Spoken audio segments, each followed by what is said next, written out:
Ibu sangat senang sekali berada di kelas yang insya Allah penuh dengan semangat belajarnya. Oke, di sini mungkin Ananda sekalian pasti pernah mendengar pepatah mengatakan tak kenal maka tak sayang. Nah, jika sudah kenal maka pasti akan sayang. Nah, begitu pula di sini Ibu akan memperkenalkan diri terlebih dahulu, dan kemudian setelah Ibu memperkenalkan diri, Ibu akan mengabsen. Ibu pun ingin mengenal lebih dekat dengan Ananda sekalian. Oke, di sini Ibu memperkenalkan diri dulu terlebih dahulu ya. Di sini Ibu yang bernama Nur Aini. Ibu di sini alhamdulillah mahasiswa dari salah satu universitas ternama di Jakarta, yaitu Universitas Indraprasta PGRI. Ada yang tahu Unindra, Universitas PGRI? Belum tahu ya, insya Allah mudah-mudahan Anda sekalian menjadi salah satu mahasiswa di Unindra seperti Ibu ini. Oke. Dan lalu di sini Ibu beralamat atau tempat tinggal Ibu sangatlah jauh, tapi masih perkampungan atau perdesaan. Dan di sini Ibu tujuannya di sini ingin memberikan layanan informasi kepada Ananda semuanya. Sebelum kita lanjut kepada pembahasan, Ibu akan mengabsen terlebih dahulu. Di sini ada, jika Ibu panggil namanya, lalu acungkan tangan, lalu beritahu alamatnya ya. Oke, Abida Fahma.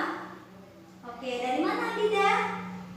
Oh, deket ya, masih di sini Jayanti. Oke. Ahmad Furqon. Dari mana? Oh iya, sini ya. Ya, oke, Gembong. Guru tahu di sini, daerah sini. Oke, Ashifa Agustin. Ya, dari mana? Oh, masih daerah sini ya, dekat sekolah rumahnya. Oke. Cika Kansa. Dari mana? Oh, iya. Dan alhamdulillah semuanya dari 31 siswa semuanya hadir dan semangat dalam belajar. Sebelumnya kita berada di masa pandemi. Salah satunya adalah belajar daring. Gimana suasananya, suasana hatinya belajar daring? Tentu ada rasa malas, ada rasa pusing, pikiran pusing ya, ada rasa cepat selesai deh ini COVID gitu ya. Jadi ambil hikmahnya aja, semuanya pasti ada hikmahnya. Nah, di sini Ibu akan, tujuannya Ibu di sini akan memberikan layanan informasi kepada Anda sekalian, yaitu peserta didik. Di sini judulnya konseling peserta didik mengelola kemandirian belajar kepada peserta didik di masa pandemi. Yaitu apa sih tujuan pemberian layanan itu? Di sini informasi. Ada yang tahu informasi itu apa? Oke, silahkan. Ya, betul. Informasi adalah suatu hal atau segala hal yang tidak kita ketahui akan menjadi tahu. Itu namanya informasi. Nah, layanan informasi ini salah satunya akan memberikan informasi tentang karir, informasi tentang pendidikan, informasi tentang pekerjaan. Nah, di sini fungsinya untuk memberikan informasi. Nah, yang tadinya mengetahui informasi yang istilahnya negatif akan menjadi mengetahui informasi yang positif gitu. Nah, lalu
siswa B di sini memang keduanya baru saja mengalami belajar dengan proses daring. Akan tetapi siswa B di sini dia kurang dalam belajar. Seperti contohnya tidak mengerjakan tugas dan selalu jarang sekali mengikuti proses pembelajaran daring di sekolah atau di rumahnya. Nah, di sini keduanya sangat berbeda ya antara siswa A dan siswa B. Nah, di sini kesimpulannya bahwasannya di masa pandemi, walaupun di masa yang sulit, di masa pandemi ini kita harus tetap kondusif dan tetap belajarnya semangat. Dan di sini manfaatnya dari masa pandemi ini adalah kita mengetahui tingkatan teknologi. Contohnya kita mengetahui tentang pembelajaran secara Zoom dengan menggunakan misalnya Google Meet gitu kan, yang tadinya kita nggak tahu nih bagaimana cara menggunakannya. Jadi kita tahu dengan adanya pembelajaran daring ini. Nah, semuanya ada hikmahnya gitu.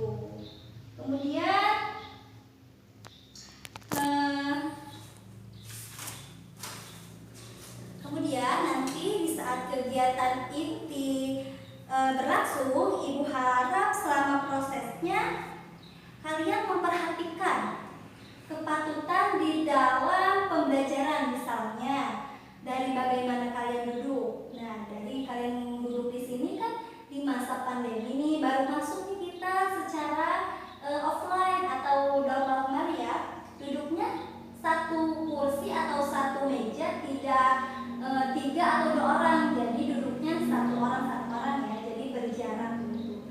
Lalu di saat Ibu menanyakan video atau di saat Ibu sedang menjelaskan pembahasan, bila mana ada yang sekiranya lucu atau yang lainnya, mohon disikapi dengan sewajarnya. Misalnya tidak tertawa dengan terbahak-bahak atau sampai memukul-mukul meja, ya, dengan sewajarnya saja. Begitu juga bila mana ada pertanyaan atau ingin menanggapi, hendaknya dilakukan bergantian dan tidak berebut, ya. Dan bila mana ada yang berbeda pendapat, kita perlu menghargai pendapat tersebut. Oke. Baik,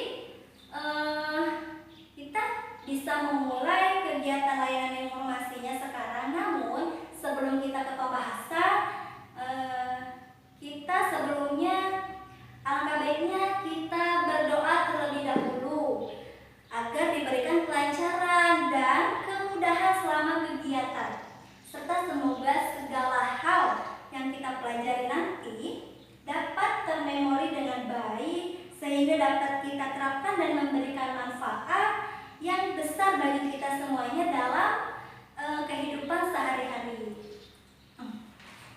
Skip dulu teh. Capek banyak waktu.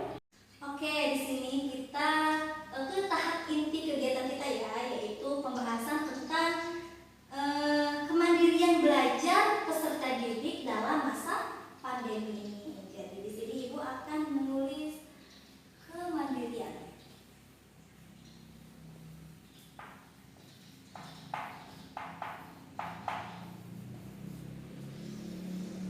Ada yang tahu apa itu arti dari kemandirian atau mandiri? Oke, silahkan.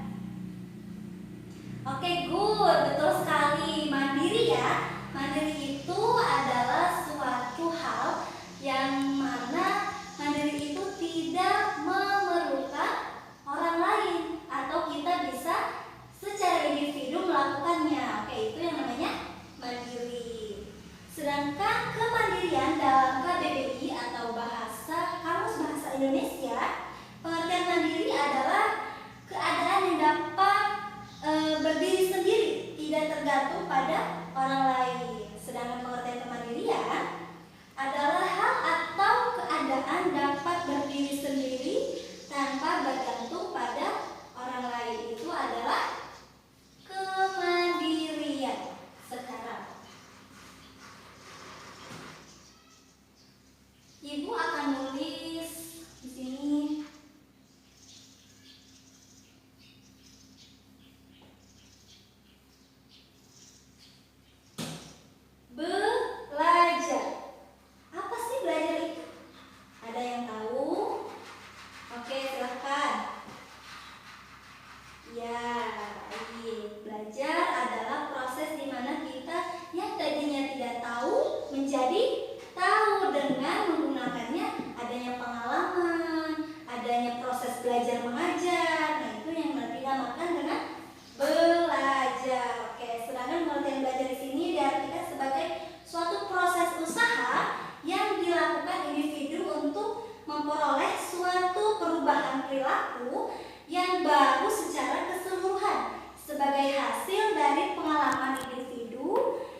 belajar siswa adalah belajar mandiri, tidak menggantungkan diri kepada orang lain. Siswa dituntut untuk memiliki keaktifan dan inisiatif sendiri dalam belajar, bersikap, berbangsa, bernegara, dan tentunya semangat dalam belajar. Dan di sini menurut Stephen Brookfield, jadi kemandirian belajar itu menurutnya adalah merupakan kesadaran diri, digerakkan oleh diri sendiri, kemampuan belajar untuk mencapai tujuannya. Nah, cita-cita itu kan salah satu dari tujuan. Nah, Ananda sekalian bisa belajar dengan mandiri. Dengan belajar mandiri tersebut akan menciptakannya suatu cita-cita gitu. Nah, di sini ada ciri-cirinya.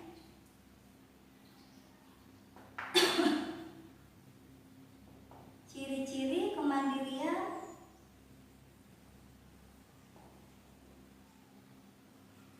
belajar. Ciri-cirinya di sini ada siswa atau peserta didik yang mempunyai kemandirian belajar dapat terlihat dari kegiatan belajarnya. Jika siswa Ananda sekalian belajarnya dengan tekun, belajarnya dengan semangat, belajarnya dengan rajin, dan selalu mengerjakan tugas dengan tepat waktu, nah itu adalah ciri-ciri kemandirian belajar. Tidak harus menggantungkan diri kepada orang lain. Itu adalah salah satu dari ciri-ciri tentang kemandirian belajar. Nah, di sini dan tidak perlu disuruh untuk belajar. Tidak perlu harus disuruh dulu nih sama orang tua atau sama siapa aja ya, misalkan sama kakak lah, sama orang tua, ibu, bapak, tidak harus disuruh harus belajar. Nah, ada di benak hati kalian itu di situ ada kemauan untuk belajar. Nah, di situ adalah ciri-ciri kemandirian belajar juga salah satunya. Di sini serta memiliki inisiatif dalam belajar. Inisiatif itu keaktifan atau kekreatifan dalam belajar. Itu salah satunya adalah ciri kemandirian belajar. Nah, lalu kemandirian belajar, maka perlu diketahui ciri-ciri kemandirian belajar. Nah, yang tadi Ibu jelaskan itu salah satu dari kemandirian, ciri-ciri kemandirian belajar.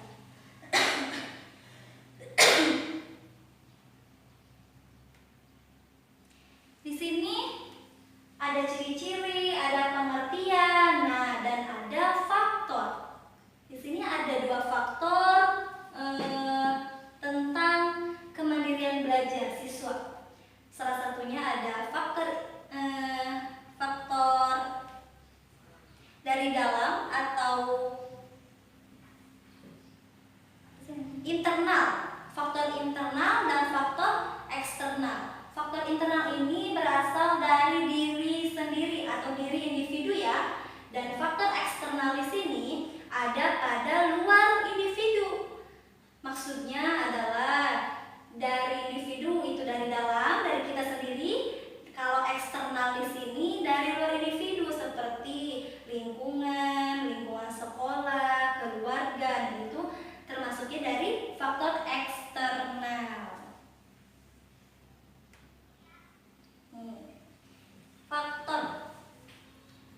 Faktor yang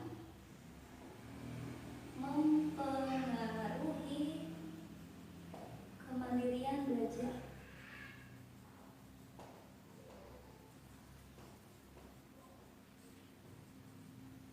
Di sini ada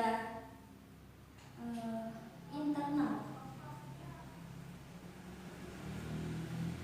Internal di sini ada 3 ya.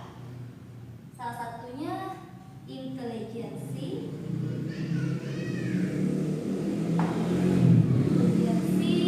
kemampuan,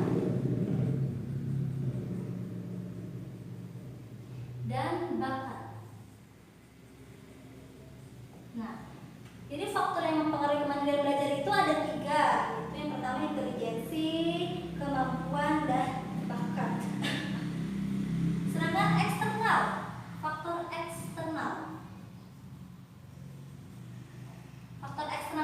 ada 3. Yang pertama keluarga, yang kedua lingkungan, bisa lingkungan sekolah atau lingkungan keluarga, masyarakat, dan yang ketiga lingkungan masyarakat.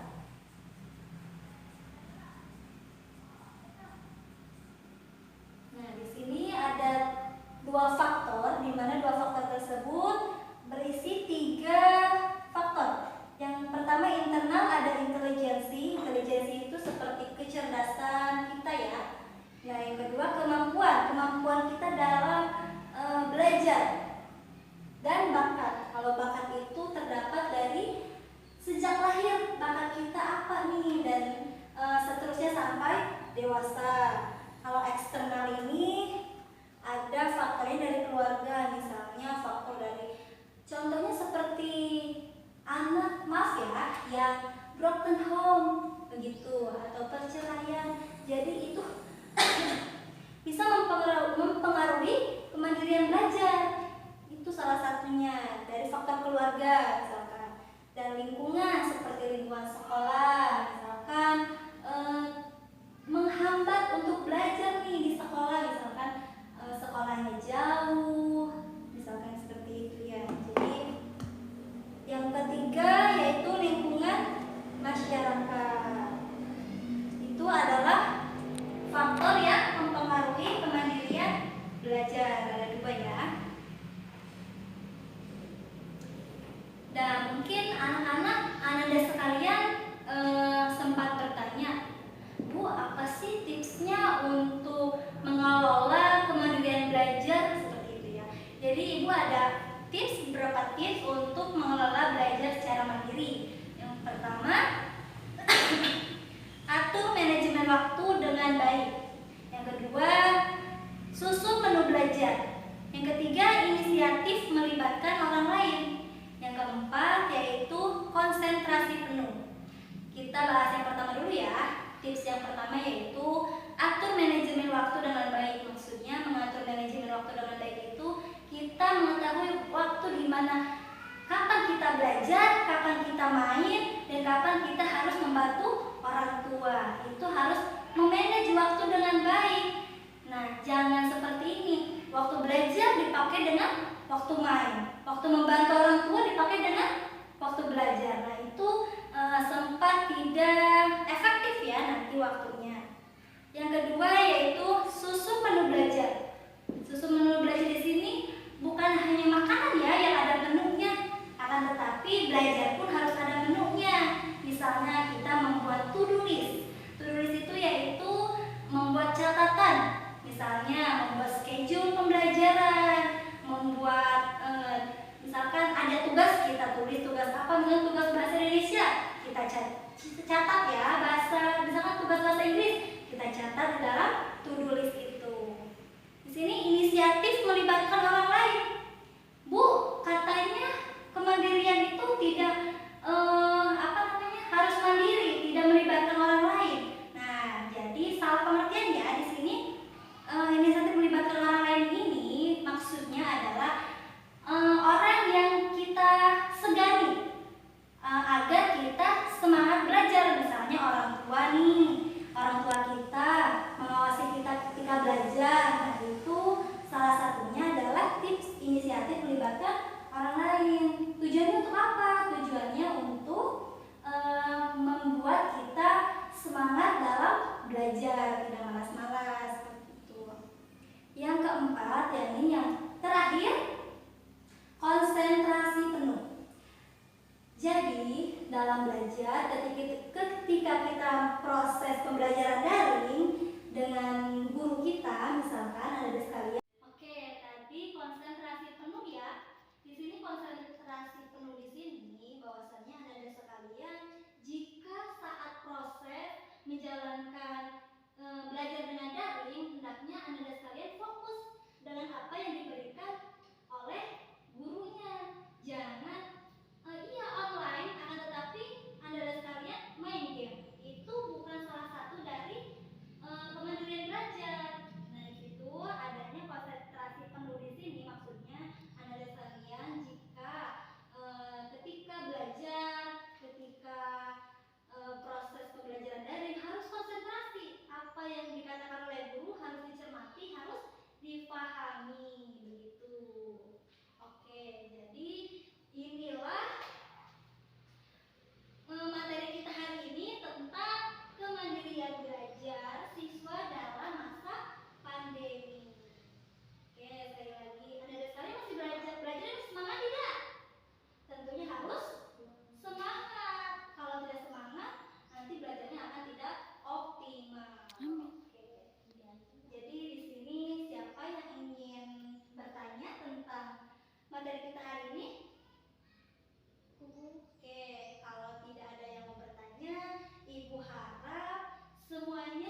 dengan membacakan ayatul hamdalah.